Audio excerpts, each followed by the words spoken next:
Hello bachcho, let's read the question. The question says ratio between longest wavelengths of H atom in Lyman series to the shortest wavelength in Balmer series of He+.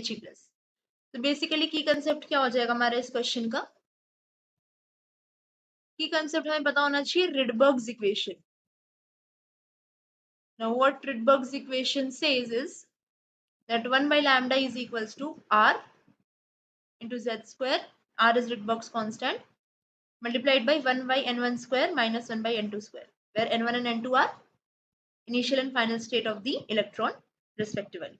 तो अब हम सबसे पहले निकालेंगे longest wavelength.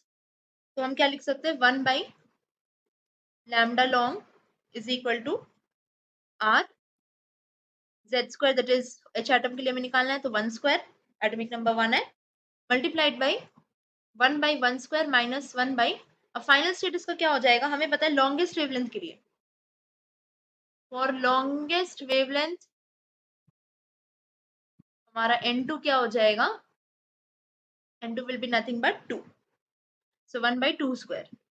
So this will come out to be R into 1 minus 1 by 4, which is equals to 3R by 4.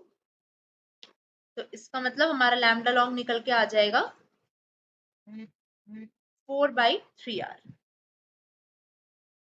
हम निकालेंगे, ये हमारा सबसे पहला बात 4 by 3R आ गया. अब हम कैलकुलेट करेंगे शॉर्टेस्ट वेवलेंथ. तो हमें पता होना चाहिए दैट फॉर शॉर्टेस्ट वेवलेंथ, अगर हमें शॉर्टेस्ट वेवलेंथ चाहिए तो हमारी n2 की वैल्यू क्या हो जाएगी, इन्फिनिट. और हमें कैलकुलेट करना है बाल्मर सीरीज के लिए.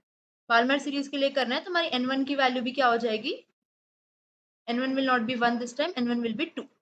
तो अब हम कैलकुलेट करेंगे 1 by लैम्डा शॉर्ट. ये हमारा क्या आ जाएगा R मल्टीप्लाइड बाई हीलियम के लिए हमारी एटॉमिक नंबर 2 है, so 2 square multiplied by 1 by 2 square minus 1 by infinity square.